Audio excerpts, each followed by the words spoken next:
Prezident Əliyev, BBC News-da bizimlə söhbət etmək üçün vaxt ayırdığınıza görə sizə təşəkkür edirəm. Dağlıq Qarabağın və ətraf 7 rayonun hər bir qarışı uğrunda savaşmaq niyyətindəsiz? Bizim mövqeyimiz lap əvvəldən çox aydın idi. Biz hazırıq və hələ də Ermənistan tərəfi işğal olunmuş ərazilərin boşaldılmasına dair üzərinə öhdəlik götürəcəyi təqdirdə istənilən vaxt dayanmağa hazırıq. Mən bunu müharibənin əvvəlindən deyirəm. Əgər Ermənistanın baş naziri işğal olunmuş əraziləri boşaldacağına dair ictimaiyyət qarşısında üzərinə öhdəlik götürərsə biz dayanarıq. Lakin bu vaxta da artıq 40 gün keçib. Onun bunu deməsinə dair heç bir əlamət yoxdur. Bu o deməkdir ki, siz sona qədər döyüşəcəksiniz? Ermənistan işğal olunmuş ərazilərdən qoşunların çıxarılması ilə bağlı üzərinə öhdəlik götürməsə, biz sona qədər vuruşacağıq. Hesab edirəm ki, Ermənistan böyük bir səhv edir. Çünki lap əvvəldən bizə qulaq assaydılar, müharibə uzun müddət bundan öncə dayanardı. Və biz artıq danışıqlar masası arxasında olardıq. Lakin cənab prezident, siz bir ultimatum verirsiniz. Siz deyirsiniz ki, onlar bütün bu əraziləri qaytarmağa razılaşmalıdır və yalnız sonra danışıqlar ola bilər. Bu danışıqlar üçün böyük bir ilkin şərtdir. Xeyr, heç də belə deyil. Çünki mənim dediyim əsas prinsiplər əsaslanır. Və əsas prinsiplərdə Dağlıq Qarabağın ətrafındakı ərazilərin boşaldılması çox aydın qeyd olundu. Bu, Ermənistan üçün çox aydın mesajdır. Əfsuslar olsun ki, Ermənistan Minsk qrupunun həmsədrləri və əvvəlki Ermənistan rəhbərliyi tərəfindən işlənib hazırlanmış əsas prinsiplərlə razılaşmadı. Bu əsas prinsiplərdə deyilir ki, onlar birinci mərhələdə işğal olunmuş 5 rayonu boşaltmalıdırlar. İkinci mərhələdə isə 2 rayonu boşaltmalıdırlar. Lakin 5 rayondan 4-ü artıq azad edilib. Əgər onlar bunu etsələr, Ağdamın bir hissəsini, Kəlbəcəri və Laçının nə vaxt boşaldacaqlarını açıq bəyan etsələr, biz dayanarıq. Bu ərazilər bizim beynəlxalq auditoriya üçün tanış olmadığına görə aydınlaşdırmaq istəyirəm. Siz deyirsiniz ki, Ermənistan rəhbərliyi Dağlıq Qarabağdan kənardakı əraziləri boşaltmağa razılaşsa, siz dayanarsınız və döyüşməzsiniz. Elədir ki, var. Bu mənim dəfələrlə vurğuladığım mövqedir. Eyni zamanda bu danışıqlar masasında olan bütün məsələlər deyil. Əlbəttə ki, bundan sonra biz Azərbaycanlı məcburi köçkünlərin Dağlıq Qarabağa qayıtmaları üzərində işləyəcəyik. Çünki müharibədən əvvəl 1990-cı illərdə Dağlıq Qarabağda 40 min Azərbaycanlı yaşayırdı və bu da oradakı əhalinin 25% idi. Ermənilər onların hamısını qovdular, etnik təmizləmə törətdilər. Və sonra dırnaqarası müstəqillik elan etdilər. Lakin siz Dağlıq Qarabağ üzərində nəzarəti güc yolu ilə ələ keçirsəz, sizin də eyni ilə eyni şey törədəcəyinizlə bağlı qorxular var. Ermənistan öz insanlarının etnik təmizləməyə məruz qalacağından çox ciddi qorxduğunu ifadə etmişdi. Bu əsassız ittihamdır. Birincisi, əgər bu məsələ Ermənistanı həqiqətən də narahat edirsə, nəyə görə onlar əsas prinsiplərə razılaşmırlar? Çünki əsas prinsiplər təsdiqlənsə və Ermənistan mənim onlardan dəfələrlə tələb etdiyim öhdəliyi üzərinə götürsə, onda hər şey dayanacaq. Siz onlardan Dağlıq Qarabağı boşaltmalarını tələb etmirsiniz? Siz onlardan yalnız ətraf rayonları tələb edirsiniz? Biz BMT Təhlükəsizlik Şurasının 1993-cü ildə qəbul olunmuş qətnamələrinin icra olunmasını tələb edirik. Bu qətnamələrdə Ermənistan qoşunlarının işğal edilmiş ərazilərdən dərhal, tam və qeyd şərtsiz çıxarılması tələb olunur. Dağlıq Qarabağın erməni əhalisinə gəlincə, onlar orada yaşamağa davam edəcək. Onlar bizim vətəndaşlarımızdır və mən dəfələrlə bu mövqeyi ifadə etmişəm. Prezident Əliyev, ermənilərin orada sizin vətəndaşlarınız kimi yaşayacaqlarını deyirsiniz. Siz bu yaxınlarda demişsiniz və mən burada sizdən stat gətirirəm. Onlar çıxmasalar, biz onları iti qovan kimi qovacağıq. Bu bəyanatla insanlar çətin ki, özlərini təhlükəsiz hiss etsinlər. Xeyr, xahiş edirəm, mənim bəyanatlarıma dəqiqliklə yanaşın. Mən bunu dedikdə bizim əraziləri işğal etməyə davam edənləri nəzərdə tuturdum. Mən Ermənistanın hərbi siyasi rejimini nəzərdə tuturdum. Mən Dağlıq Qarabağın dırnaqarası hökumətini, bu cinayətkar xuntanı nəzərdə tuturdum. Hansıdır ki, yeri gəlmişkən artıq qaçıb gedib. Mənə məlumat verilib ki, Dağlıq Qarabağın dırnaqarası rəhbəri artıq İrəvandadır. Mən erməni xalqını yox, onları nəzərdə tuturdum. Onda siz Dağlıq Qarabağda erməni vətəndaşlara qarşı heç bir etnik təmizləmənin aparılmayacağına dair mütləq zəmanət verirsiniz? Bəli, biz ermənilər deyilik. Onlar bizə qarşı etnik təmizləmə törədiblər. Onlar Dağlıq Qarabağdan və ətraf 7 rayondan bütün Azərbaycanlıları qovublar. Ermənistanın etnik təmizləmə siyasəti nəticəsində bizim 1 milyon qaçqın və məcburi köçkünümüz var. Lakin biz eyni qaydada davranmayacağıq, biz qisas almayacağıq. Mən dəfələrlə demişəm, hətta onlar Gəncəni bombalayanda, hətta onlar Bərdəni bombalayanda, onlar başqa şəhərləri bombalayanda və 92 insanı, mülki şəxsi öldürdükdə mən dedim ki, biz qisasımızı döyüş meydanında alacağıq. Buna görə bu rəsmi mövqeyi, Azərbaycanda yaşayan minlərlə ermənini və heç kimin onları etnik təmizləmədiyini nəzərə alaraq, biz bunu orada nə üçün etməliyik ki? Burada Azərbaycanda yaşayan ermənilərlə bağlı. Bizə verilən məlumata görə onların çoxu qorxu içində yaşayır. Ermənilər kimi açıq tanınmağı istəmədiklərinə görə soyadlarını dəyişiblər. Dağlıq Qarabağdakı ermənilər özlərinin təhlükəsiz olacaqlarına necə əmin ola bilərlər ki? Xeyr, bu yanlış Bu məlumat məlumatdır. burada yaşayan insanlardan daxil olur. Ola bilsin ki, kimsə evlənib soyadını dəyişib. Bu burada adət olunan təcrübədir. Amma xeyr, burada yaşayan çoxlu ermənilər var və biz onların erməni olduqlarını bilirik. Yeri gəlmişkən, mən sizə deyə bilərəm və bir çox insanlar bu barədə bilmirlər. Ermənistanın sabiq müdafiə naziri Arutunyanın bacısı Azərbaycanda yaşayır. İstəsəniz onunla görüş təşkil edə bilərik. Bu əslində qorxu deyil, bu erməni təbliğatıdır. Prezident Əliyev, əgər təbliğat varsa, aydındır ki, hər iki tərəfdə təbliğat var. Dövlət dialoqu çərçivəsində burada ermənilərə qarşı institusional mesajlar səslənir. İnsanlarda digər tərəfə qarşı nifrət aşılanır. Siz onların həqiqətində birgə yaşaya biləcəklərini gözləyirsiniz? Nəyə görə onlar dünyanın digər yerlərində bircə yaşaya bilirlər? Siz qonşu Gürcüstanda ermənilərin və Azərbaycanlıların bir yerdə, eyni kənddə yaşadığı kəndlərin olduğunu bilirsiniz. Onlar Rusiyada, Ukraynada bir yerdə yaşayırlar. Onlar Azərbaycanda bir yerdə yaşayırlar. Dünyanın bir çox digər yerlərində. Dünyadakı vəziyyəti indi müşahidə etsəniz, Qərbdə bəzi ermənipərəst mitinqlərdən başqa, ermənilər və Azərbaycanlılar arasında vəziyyət sakitdir. Nəyə görə onlar orada yaşaya bilərlər, lakin burada yaşaya bilməzlər? Dağlıq Qarabağ üzərində nəzarəti ələ keçirsəniz, həqiqətən də bir erməninin Dağlıq Qarabağda qalacağını və Azərbaycan qanunları ilə yaşayacağını gözləyirsiniz? Hesab edirəm ki, bu mümkündür. Bir prezident kimi mən bu gün deyirəm və dəfələrlə demişəm ki, biz yanaşı yaşamaq istəyirik. Əgər biz yanaşı yaşamaq istəməsəydik, nəyə görə mən bunu deməliyəm ki? Bildiyiniz kimi bu gün Azərbaycan ordusu döyüşdə qalib gəlir. Bugün biz şəhərləri, kəndləri bir-birinin ardınca azad edirik. Azərbaycanda istənilən şəxs prinsip etibarilə deyə bilər, baxın, onlar Xocalda soyqırımı törətdilər. Onlar Azərbaycanlıları doğma torpaqlarından qovdular. Onlar bizim bütün şəhərləri və kəndləri məhv etdilər. Ermənilər də əlbəttə iddia edirlər ki, onlar da qovulublar. Onlar da illərlə qətliamların qurbanları olublar. Onlar hardan qovulublar? Hardan? Onlar qovulmayıblar. Biz ermənilərə qarşı etnik təmizləmə törətməmişik. Xeyr, ermənilər Azərbaycanda yaşayırlar. Onlar bizi nəinki Dağlıq Qarabağdan qovublar. Erməni əhalisinin heç vaxt yaşamadığı Dağlıq Qarabağla inzibati sərhəddə yerləşən 7 rayondan qovublar. Onlar şəhərlərin, kəndlərin adlarını dəyişiblər. Prezident Əliyev, dinə gəldikdə Ermənistanda kilsəyə hücum olub. Bu Ermənistanda olmayıb.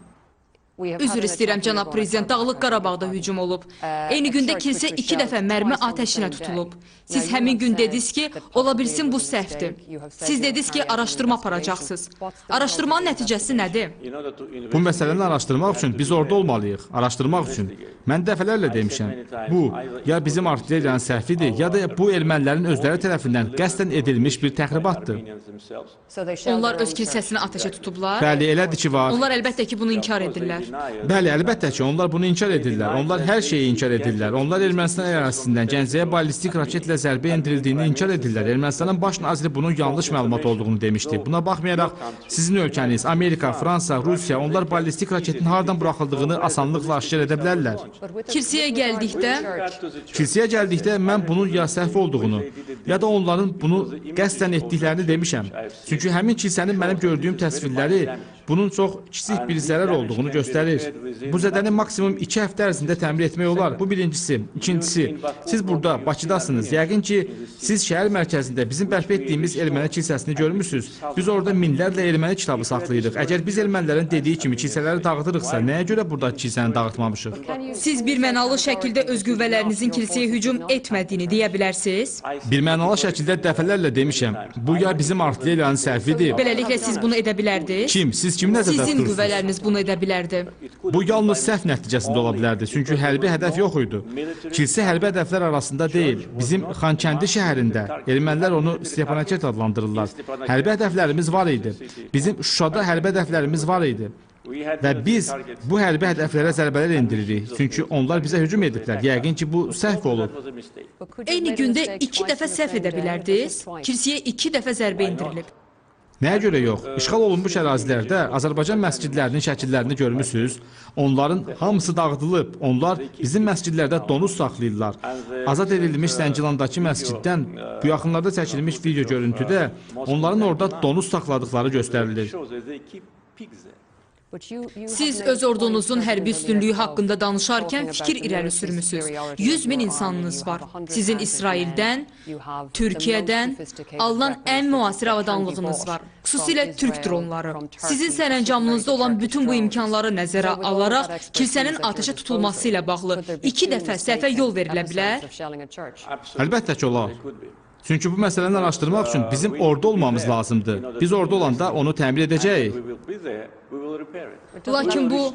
Biz onu bərpa edəcəyik. Siz bunu görəcəksiniz. Biz Şuşaya geri qaydanda onu bərpa Bu demək deyil edəcəyik. ki, bu silahların bu dərəcədə qeyri-dəqiq olması və belə səhvlərə asanlıqla yol verməsi ehtimalına görə siz onları mülki yerlərdə istifadə etməməlisiniz. Biz onlardan mülki yerlərdə istifadə etmirik. Biz onlardan hərbi infrastrukturu məhv etmək üçün istifadə edirik.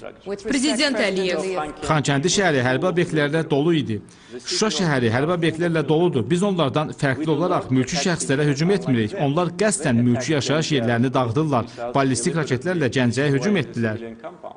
Prezident Əliyev, icazə verin bizim BBC həmkarlarımızın nə gördüklərini sizə deyim. Bu şayiə deyil. Bu BBC həmkarlarımız tərəfindən çəkilmişdi, onların gördükləridir. Onlar oktyabrın 1-i, 2-si və 3-ü Stepanakertdə və Dağlıq Qarabağda olublar. Onlar şəhərin o cümlədən təcili tibbi yardım mərkəzinin xaotik mərmi atəşinə tutulmasını, yaşayış binasının dağıdılmasını, insanlar qaçmağa cəhd göstərəndə onların başlarının üstündə dronun olmasını, bir az sonra yaxınlıqda əlavə mərmi atəşlərinin açılmasını görüblər. Onlar bunu aydın hərbi hədəflər olmadan şəhərin sistemsiz mərmi atəşinə tutulması kimi xarakterizə etdilər. Bu şayiə deyil, bu BBC-nin şahid olduğu və lentə aldığı hadisədir.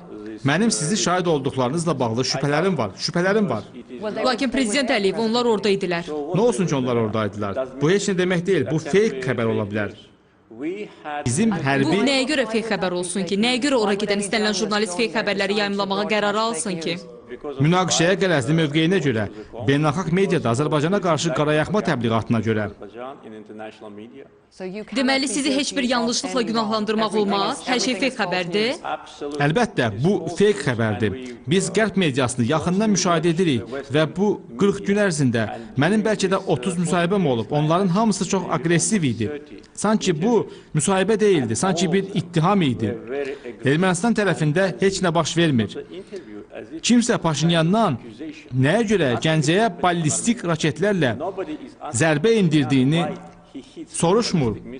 Nəyə görə o 92 nəfəri qətlə yetirib? Nəyə görə o Tərtərdə dəfn mərasiminə hücum edib? Nəyə görə onlar 21 insanı qətlə yetirərək və 70 nəfəri yaralayaraq Bərdəyə hücum etmək üçün kasetli bombalarla Smerçdən istifadə ediblər? Heç kim ondan soruşmur. Heç kim ondan silahları hardan əldə etdiyini soruşmur. Yalnız bizə hücum edirlər. Beynəlxalq media yalnız Azərbaycanı ləkələyir. Buna görə sizin BBC, sizin həmkarlarınız o hadisələrin orada dırnaqarası şahidi olub. Mən buna inanmıram. Onlar bunu lentə alıblar. Əlbəttə ki, hər iki tərəfdə mülki şəxslərin qətlə yetirildiyini qeyd etmək mühüm əhəmiyyət kəsb edir. Hər iki tərəf xaotik atəş açmışdı. Biz özümüz burada ballistik raketin istifadə edildiyi Gəncə hücumunun fəsadlarının şahidi olmuşuq. Beləliklə, bu tərəfdə də itkilərin olması şübhə doğurmur. Təşəkkür edirəm. Lakin eyni ilə siz kasetli silahlardan danışdıqda sübut var ki, siz də mülki yerlərdə, Stepanakerdin küçələrində kasetli silahlardan istifadə etmişsiniz və bu Human Rights Watch təşkilatı tərəfindən geniş şəkildə sənədləşdirilmişdi. Şəkillər çəkilmişdi, videolar çəkilmişdi, şahidlər ifadə vermişdi. Onların hadisə yerinə getmə imkanı var idi. Nəyə görə siz o dərəcədə qeyri-dəqiq ola bilən kasetli silahlardan mülki yerlərdə istifadə edirsiniz?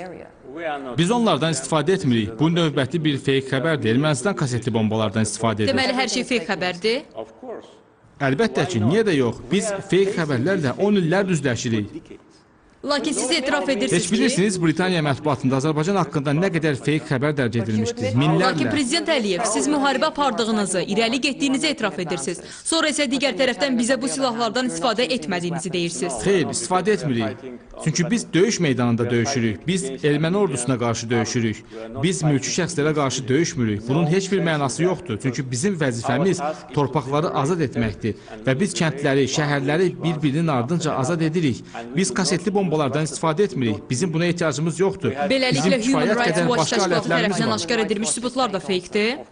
Əlbəttə ki, çünki Human Rights Watch təşkilatı Azərbaycana qarşı çox qərəzli mövqeyinə, hətta jurnalistlərin həbsxanalarda öldüyü zaman, hətta əsas müxalifət partiyasının rəhbəri həbsxanada olduqda belə Ermənistanda heç bir yanlışlıq görmədiyinə görə bunlar barədə heç bir məlumat vermir.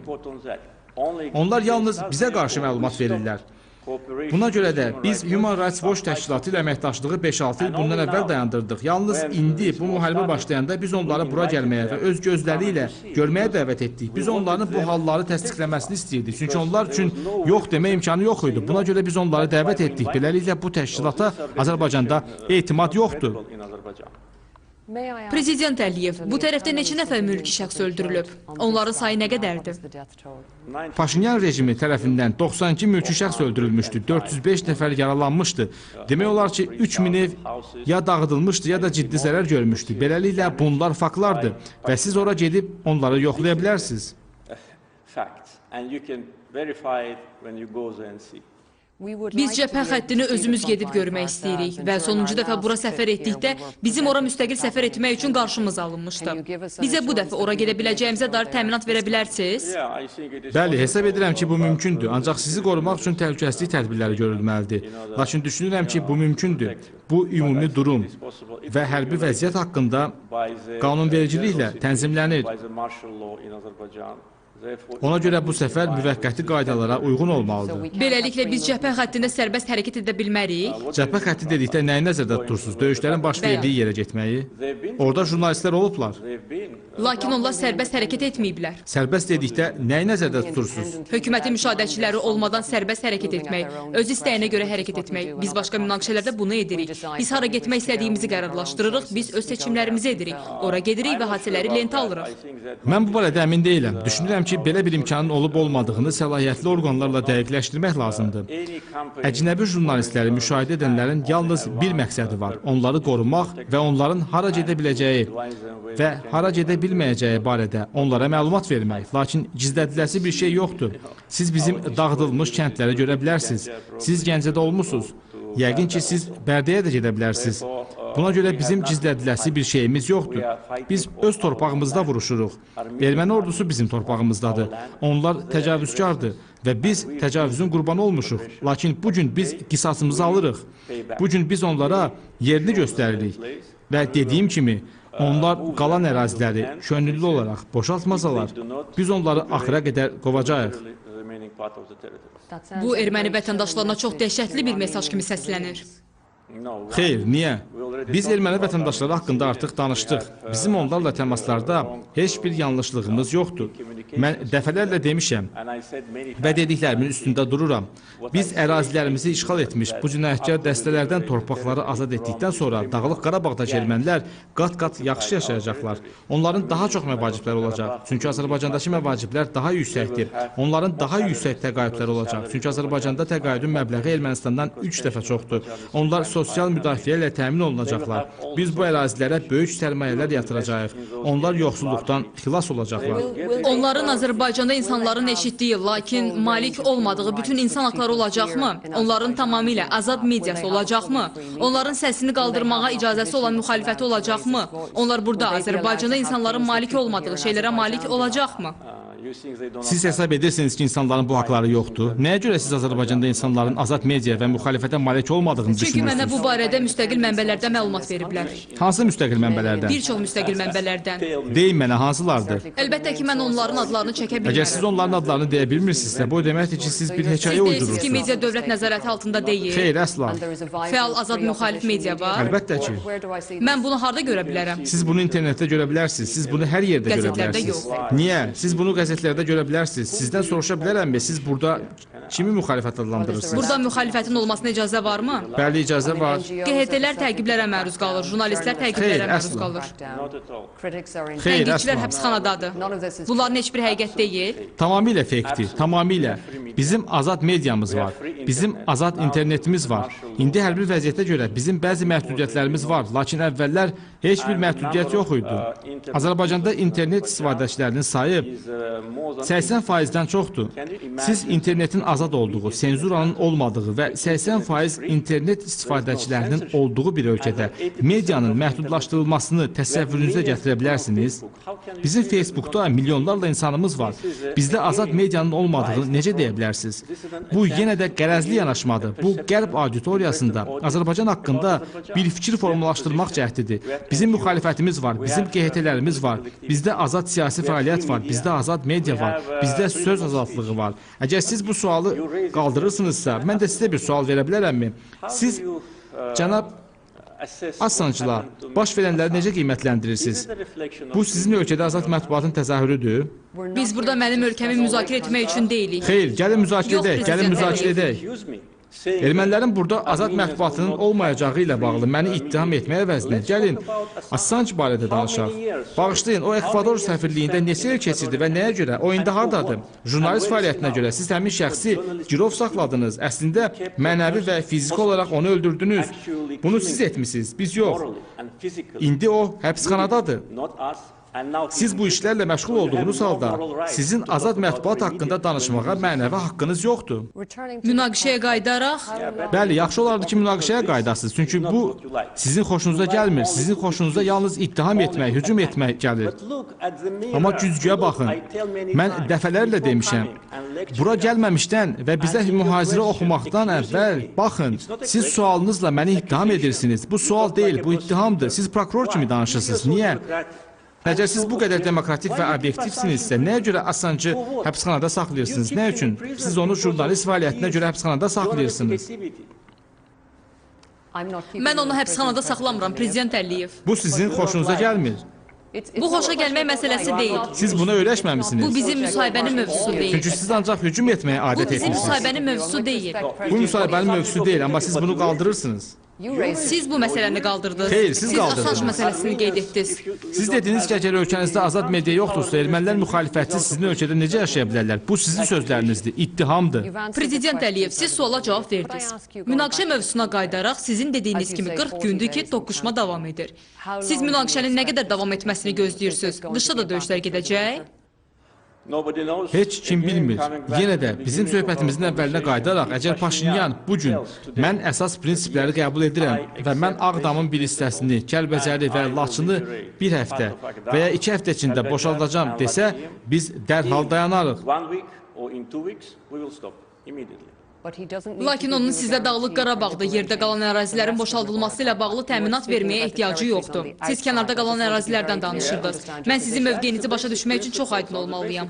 Bəli, bu əsas prinsiplərdir. Əsas prinsiplərdə bizdə çox aydın mənzərə yaranır. 7 rayonun boşaldılması, sonra Azərbaycanlı məcburi köçkünlərin qayıtması, sonra Azərbaycan vətəndaşlarının köçkünlərin Dağlıq Qarabağa qayıtması. Beləliklə o Dağlıq Qarabağı da sizə verməlidir. O, Azərbaycanlıların ora geri qayıtmasına imkan verməlidir, geri qayıtmasına, Şuşaya. Beləliklə sizin Dağlıq Qarabağı nəzarət altında saxlamağınıza ehtiyac yoxdur.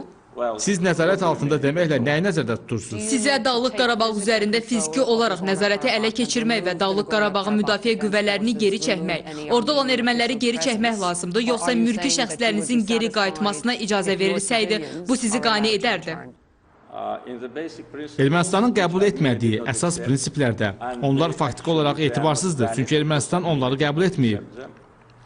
Bir müddəa var ki, Azərbaycanlılar ora qayıdacaqlar. Sülh, təhlükəsizlik şəraitində, təhlükəsizlik təminatı ilə orada yaşayacaqlar. Biz orada hansı idarəçilik formasının olacağını dəqiq müəyyənləşdirmək üçün danışıqlar prosesində o qədər irəliyə getməmişik. Bizim mövqeyimiz ondan ibarətdir ki, bələdiyyə idarəçiliyi yaxud ermənilər üçün mədəni muxtariyyət kimi müəyyən özünü idarə səviyyəsi olmalıdır. Lakin biz o qədər irəliyə getməmişik. Əgər Paşinyan mənim əvvəldən biz Füzulini azad edəndə tələb etdiyim etsəydi, onda müharibə dayanardı. Və indi biz danışıqlar masasında necə irəli getmək barədə danışardıq. Lakin o bu öhdəliyi götürmür. Ona görə də bu cür davam etsə, biz davam edəcəyik. Başqa yol yoxdur. Biz ölkənin bütün dünya tərəfindən tanınan ərazi bütövlüyünü bərpa edənə kimi sona qədər gedəcəyik. Prezident Əliyev, siz artıq əhəmiyyətli dərəcədə irəliləmişsiniz və Dağlıq Qarabağ yaxınlığında əraziləri qaytarmışsınız. Mülki şəxsləri nə vaxt geri qaytarmağa başlamağı planlaşdırırsınız? İlk növbədə bizim Ermənistan dövlətinin Azərbaycana və vətəndaşlarımızın əmlakına vurduğu ziyanı qiymətləndirməyə ehtiyacımız olacaq. Çünki azad edilmiş ərazilərdə demək olar ki, hər şey dağıdılıb. Mən dəfələrlə demişəm ki, 10 minlərlə insanın yaşadığı böyük şəhər olan Füzulidə biz bayraq sancmaq üçün bina tapa bilmədik. Beləliklə biz onu dirəyə taxdıq. Ona görə də biz ilk növbədə dəymiş ziyanı qiymətləndirəcəyik. Biz ekologiyamıza, infrastrukturumuza, evlərini itirmiş mülki şəxslərimizə və dövlətimizə, tarixi irsimizə dəymiş ziyanı qiymətləndirmək üçün beynəlxalq ekspertləri dəvət edəcəyik. Çünki bütün məscidlər, bütün muzeylər dağıdılıb. Bu birincisi. Bundan sonra əlbəttə ki, məhkəmə iddiaları olacaq. Ermənistan dövlətinə qarşı məhkəmə iddiaları və biz artıq buna hazırlaşırıq. İkincisi, bizim insanların orada yaşaması üçün azı ilkin şərait yaratmağa ehtiyacımız olacaq. Biz tikinti materialları tədarük etməli, infrastruktura investisiya yatırmalıyıq. Beləliklə siz düşünürsünüz ki, bunun üçün real olaraq illər lazımdır? Bilirsiniz, bütün işğal dövründə biz artıq 300 min qaçqın və məcburi köçkünü yerləşdirmişik. Son illər ən güclü təsir bağışlayan illər olub. Çünki yalnız bu il biz 7 min köçkün ailəsini yerləşdirdik. Beləliklə düşünürəm ki, biz ildə 7 mindən 10 minədək ailəni köçürə bilərik. Lakin əlbəttə ki, bunun üçün bizim infrastruktura ehtiyacımız var. Biz bunu hər şeyin hazır olduğu Bakıda edirik. Lakin hər şeyin dağıdıldığı həmin ərazilərdə bizim elektrik stansiyalarına, yollara, su təchizatına ehtiyacımız var. Beləliklə, bütün bunlar vaxt aparacaq. Mən bilmirəm bu nə qədər vaxt aparacaq, lakin biz bunu maksimum qısa zamanda həyata keçirmək üçün əlimizdən gələni etməyə çalışacağıq. Prezident İlham Əliyev, icazənizlə sonda bir və ya iki qısa sual verin. Azərbaycanın çox güclü müttəfiqi olan Türkiyə sizə böyük dəstək verib. Siz Prezident Ərdoğanla nə dərəcədə tez-tez danışırsınız? Çox tez-tez, xüsusilə indi, həftədə bir neçə dəfə. Bəs gündə? Gündə yox, amma ehtiyac olsa gündə bir neçə dəfə ola bilər. Biz qardaşıq, dostuq. Dediyiniz kimi böyük dəstək, siz haqlısınız. Lakin mən dəqiqləşdirmək istəyirəm, bu siyasi dəstək və mənəvi dəstəkdir, başqa heç nə. Burada istifadə olunan dronları idarə edən türk pilotlar varmı? Xeyr. Beləliklə, onlar sizin qüvvələriniz tərəfindən istifadə olunur? Bəli, hər şey bizim qüvvələrimiz tərəfindən istifadə olunur. Yalnız Türkiyə istehsalı olan dronlar deyil, İsrail istehsalı olan dronlar, Rusiya istehsalı olan hərbi avadanlıq və bunu pulsuz əldə edən Ermənistandan fərqli olaraq bizim aldığımız və pul ödədiyimiz digər ölkələrin istehsalı olan hərbi avadanlıqlar, hər şey bizim tərəfimizdən edilir. Türkiyənin birbaşa hərbi iştirakını istəyə biləcəyiniz günü gözləyirsinizmi? Biz Ermənistanın artıq Rusiyaya müraciət etdiyini və onun nə etməyə hazır olduğunu soruşduğunu görmüşük. Sizcə Türkiyənin daha çox cəlb olunmağı xahiş edəcəyiniz gün gələcəkmi? Mən çox irəliyə baxmaq istəmirəm. Çünki bu, döyüş meydanındakı vəziyyətdən asılı olacaq. Bu, Ermənistanın davranışından və digər ölkələrin davranışından asılı olacaq. Çünki mən bir çox hallarda demişəm ki, biz münaqişənin beynəlmiləşdirilməsinin əleyhinəyik. Biz bütün ölkələrdən, qonşu olmayan ölkələrdən bu münaqişədən uzaqda durmağı xahiş etmişik. Biz beynəlxalq səviyyədə tanınan torpağımızda döyüşürük. Bu bizim mövqeyimizdir. Mən düşünürəm ki, hazırda baş verənlər davam edəcək. Beləliklə, Türkiyənin hər hansı hərbi iştirakına ehtiyac olmayacaq. Lakin uzun illər bundan əvvəl Türkiyə ilə təcavüz olacağı təqdirdə həm də hərbi dəstəyi təmin edən sənəd imzalamışıq.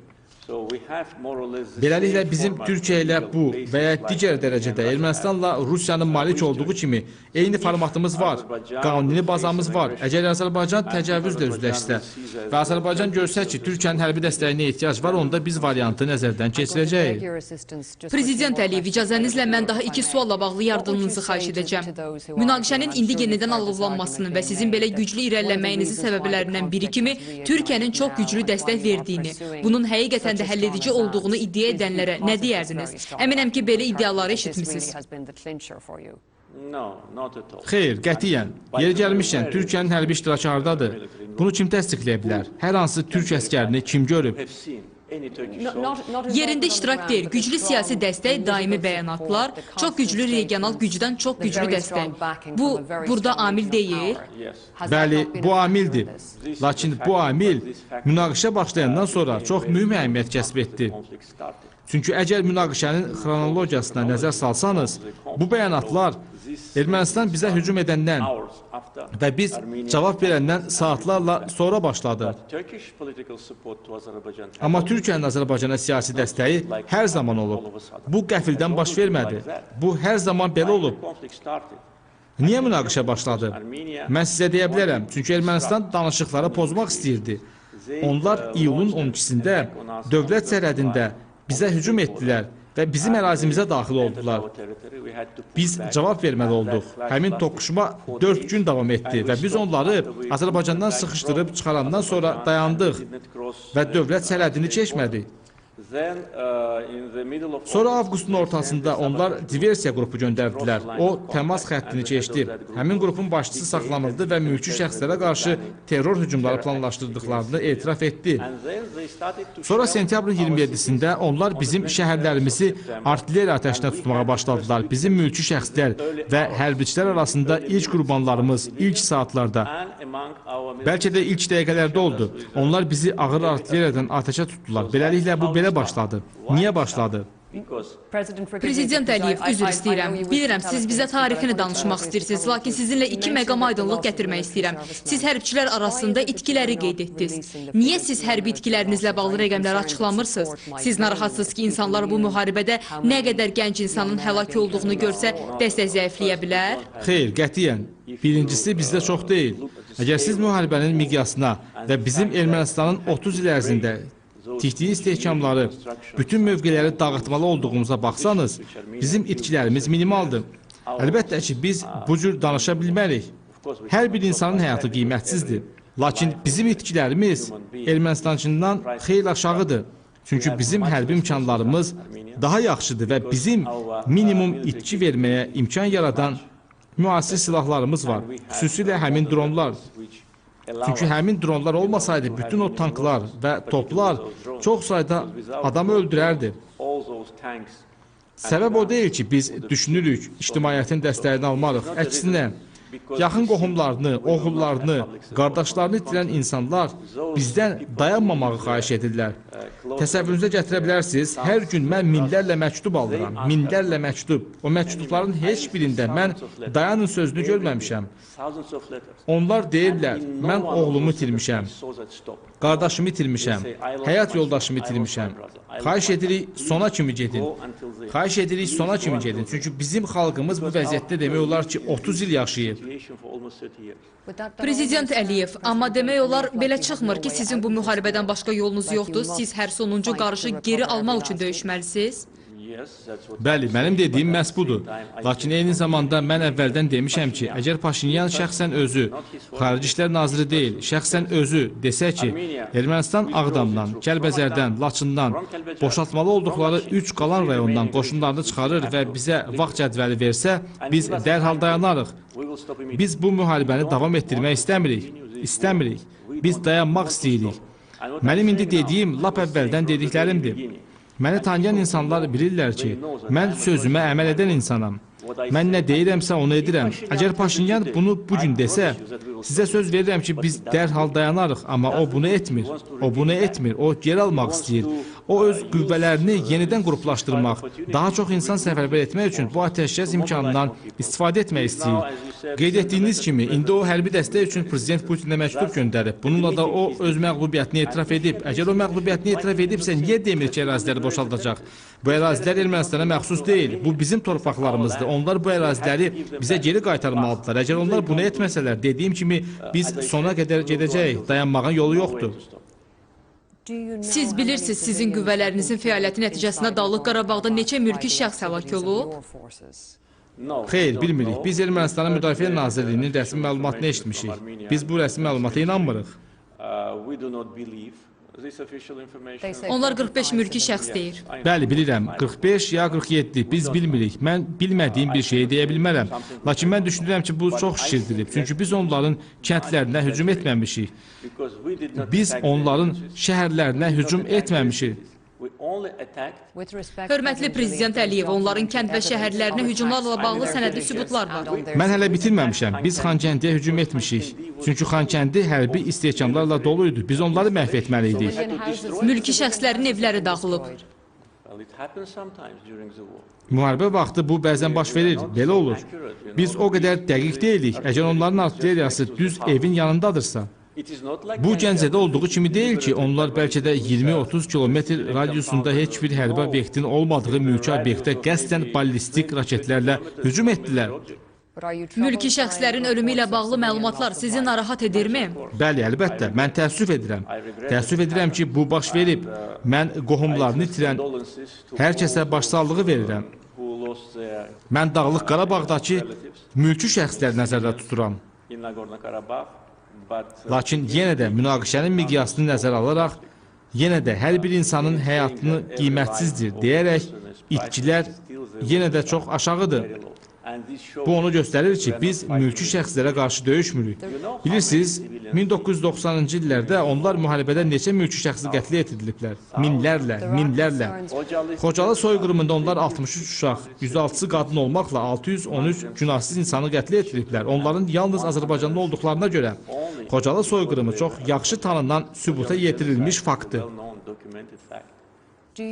Siz bu qışda Dağlıq Qarabağda humanitar fəlakət təhlükəsinin olmasını qəbul edirsiniz. Siz yaxınlaşırsınız və tezliklə ərazini mühasirəyə almaq mövqeyində ola bilərsiniz. İçəridəki mülki şəxslərin taleyi necə olacaq? Bu sual mənə yox, Paşinyana verilməlidir ki, dayansın və mən necə dayanmağı deyirəm. Lakin siz onları təcrid edə bilərsiniz. Əgər sizin qüvvələriniz onları təcrid etsə, onlar necə sağ qalacaq? Biz onların qayğısına qalacağıq, onların qayğısına qalacağıq. Buna qətiyyən şübhə olmasın. Biz onları hər şeylə, ərzaqla, su ilə, hər şeylə təmin edəcəyik. Buna şübhə olmasın. Münaqişənin ilk saatlarında bizim bütün hərbi komandirlərimiz məndən birbaşa göstəriş alıblar ki, mülki şəxslərin qayğısına qalınmalıdır. Siz bizim Hadrutda tapdığımız yaşlı 2 adam haqqında əhvalatı bilirsiniz. Onların qohumları və hərbiçilər onları sadəcə olaraq tərk edərək qaçmışdılar. Bir qadın və bir kişi təxminən 90 yaşlarında. Biz onları bura, Bakıya gətirdik, xəstəxanaya yerləşdirdik və onları Ermənistana təhvil verdik. Bilirsiniz nə baş verdi? Həmin yaşlı kişi artıq sərhəddə, Qazaxda, buradan uzaqda olanda ermənilər onu qəbul etməkdən imtina etdilər. Onlar dedilər ki, o xəstədir, tezliklə öləcək, biz onu istəmirik. Bilirsiniz? Onlar məhz belə etdilər. Həmin şəxs qırmızı xaçın himayəsi altında xəstəxanaya yerləşdirildi və qadın onlara təhvil verildi. Əfsuslar olsun ki, kişi öldü. Biz mülki şəxslərlə bu cür davranırıq. Ona görə də hazırda Dağlıq Qarabağda yaşayan həmin mülki şəxslər tam əmin ola bilərlər ki, biz onların qayğısına qalacağıq və onlar Azərbaycanın himayəsi altında daha yaxşı yaşayacaqlar. Lakin onların təxminən 90 mini artıq qaçıb. Görünür, sizin təminatınız onları sakitləşdirmir. Bizdə olan məlumata görə Dağlıq Qarabağda yaşayan real əhali 60-70 min nəfər olub. Bütün bu rəqəmlər çox şişirdilir. Ona görə də mən şübhə edirəm ki, 90 min nəfər qaça bilər. Çünki maksimum 70 min nəfərdir. Prezident Əliyev, sizə uzun müddətli perspektivlə bağlı sual verə bilərəm. Cənubi Qafqazın gələcəyini necə görürsünüz? Bura sülhün gəlməyini necə görürsünüz? Demək istəyirəm ki, Azərbaycanla Ermənistan arasında nə vaxtsa sülhün olacağı günü görürsünüzmü? Bəli, əgər mənim mövqeyimi soruşursunuzsa, düşünürəm ki, bu mümkündür. Lakin bu yalnız məndən asılı deyil. Bu yalnız Ermənistan tərəfindən asılıdır. Müharibənin bu 40 gün ərzində mən dəfələrlə demişəm ki, Cənubi Qafqazın 3 ölkəsinin birlikdə işləyəcəyi günü görmək arzusundayam. Necə ki, məsələn, biz yaxın strateji tərəfdaşımız və dostumuz olan Gürcüstanla edirik. Baxın, biz onlarla neçə layihə həyata keçirmişik, bizim əlaqələrimiz necə yaxındır. Bu əlaqələr tarixi irsə, pragmatizmə, maraqlarımızın balansına əsaslanır. Niyə Ermənistan təcrid olunub? İşğal səbəbindən. Əgər siz, məsələn, bizim enerji və nəqliyyat layihələrimizin xəritəsinə baxsanız, görərsiniz ki, onlar Ermənistandan yan keçir. Bizim resurslarımızı beynəlxalq bazarlara nəql etməyimiz üçün ən qısa yol Ermənistandan keçir və biz 1990-cı illərdə bunu onlara təklif etmişik. Biz dedik, əraziləri boşaldın, gəlin Ermənistan ərazisindən keçməklə Naxçıvan və sonra Türkiyəyə daxil olan kəmər tikək. Onda biz bütün ölkələrin maraqlarını birləşdirərik, regionun bütün ölkələrini müəyyən mənada bir-birindən asılı edərik və bu sülhün təminatı olar. Onlar dedilər, yox. Mən Minsk qrupu həmsədrləri vasitəsilə onlar bunu təsdiqləyə bilər. Dəfələrlə maliyyə yardımı, Dağlıq Qarabağda sosial proqramlar, büdcəmizdən maliyyələşmə təklif etmişəm. Əgər onlar əraziləri boşaltsalar, onlar deyiblər, yox. Mən Dağlıq Qarabağa muxtariyyət, dünyada mümkün olan ən yüksək muxtariyyət təklif etmişdim. Ermənistan dedi, yox. Onlar hər şeyə yox deyiblər. Beləliklə, indi baş verənlər onların günahıdır. Yeri gəlmişkən, onların Qarabağ klanı tərəfindən devrilmiş ilk prezidenti məqalə dərc etdirərək deyib ki, bu 1990-cı illərin ortalarında olub. Azərbaycanlılar indi bizə təklif etdiklərini bir daha təklif etməyəcəklər. Siz indi Dağlıq Qarabağ üçün muxtariyyət statusunu qəbul edərsiniz? İndi mən bu barədə danışmamağa üstünlük verirəm. Çünki indi yerində vəziyyət dəyişib. Lakin mən bunu dəfələrlə təklif etmişdim və ermənilər bunu rədd etdilər. Beləliklə, siz indi Dağlıq Qarabağ üçün nə istəyirsiniz? Dağlıq Qarabağ Azərbaycanın tərkib hissəsidir. O, hər hansı başqa rayon kimi Azərbaycanın bir hissəsi olaraq qalacaq. Bu, yenə də Ermənistan hökumətinin necə davranacağından asılı olacaq. Onların məntiqli olması üçün hələ də çox gec deyil. Onların danışıqlar masasında daha çox şey əldə etmələri üçün hələ də çox gec deyil. Çünki biz digər şəhər və kəndlərə nəzarəti ələ keçirəndən sonra danışılacaq bir şey qalmayacaq. Beləliklə, onlar vaxt itirirlər. Əgər onlar məntiqli davransalar, biz bəzi özünü idarə etmə formaları üzərində işləyə bilərik. Biz bunun əleyhinə deyilik, lakin onlar Azərbaycanın ərazi bütövlüyünü pozmamalıdır. Onlar İtaliya, İsveç və Finlandiya kimi Avropa ölkələrinin öz aralarında sahib olduğu ən yaxşı təcrübəyə əsaslanmalıdır. Niyə bundan fərqli olmalıdır? Sonra əlbəttə ki, regionda sülh gələcək. Zənnimcə səmimi desək, Ermənistanın bu baş naziri ilə sülh üçün hər hansı imkanın olduğunu düşünmürəm. Ermənistanda hökumət dəyişməli, məntiqli insanlar, qan axıdılması və hərbi cinayətlərə əlaqəsi olmayan insanlar gəlməlidirlər və sonra düşünürəm ki, bircə addımlarla biz Cənubi Qafqazda Azərbaycan, Gürcüstan və Ermənistan arasında Sovet İttifaqı dövründə mövcud olmuş əməkdaşlığın yeni formatını yarada bilərik. Bizim dost münasibətlərimiz var idi. Biz birlikdə yaşayırdıq. Sülh naminə sizin təklif edə biləcəyiniz hər hansı bir kompromis varmı? Sizin indi verməyə hazır olduğunuzu söyləyə biləcəyiniz nəsə varmı? Digər tərəf kompromis arzulamadığı halda mən kompromis təklif edə bilmərəm. Bilirsiniz, bu müddət ərzində Ermənistanın baş naziri də bir neçə dəfə xarici jurnalistlərə müsahibə verib. Rusiya televiziyasında bir veriliş var. Onlar eyni sualı mənə də verdilər, ona da. Məndən kompromis barədə soruşanda mən sizə söylədiyimi dedim. Ondan 3 dəfə kompromis barədə soruşanda o dedi, Dağlıq Qarabağda yaşayan ermənilər üçün öz müqəddəratını təyin etməm. Amma bu kompromis deyil. Onlar hansı kompromisə getməyə hazırdılar? Yeri gəlmişkən bugün onların kompromisə getmə imkanları azalır. Çünki biz həmin əraziləri güc yolu ilə geri qaytarırıq. Bizim kompromis hələ də masanın üzərindədir. Lakin əgər biz bütün əraziləri geri qaytarsaq, 100% zəmanət yoxdur ki, bu masada olacaq. Onda biz nə barədə danışacağıq? Beləliklə, hazırda Ermənistanın baş naziri üçün, onun özü üçün ən yaxşısı odur ki, mənə qulaq assın, açıq şəkildə desin ki, biz Ağdamı, Kəlbəzəri və Laçını boşaldırıq. Biz dayanarıq, atəşkəs olar, əgər onlar onu yenidən pozmasalar və biz sizin qeyd etdiyiniz məsələlərə status, muxtariyyət, mədəni muxtariyyət, icma və digərlərinə geri qayıdarıq. Biz ədalətli ola bilərik. Mən həmişə xalqımıza düz danışıram. Bugün vəziyyət dəyişib. Ona görə də mənim 1 il bundan əvvəl, 2 il bundan əvvəl onlara təklif etdiyim, ola bilsin ki, etibarsızdır, lakin bu barədə danışmaq tezdir.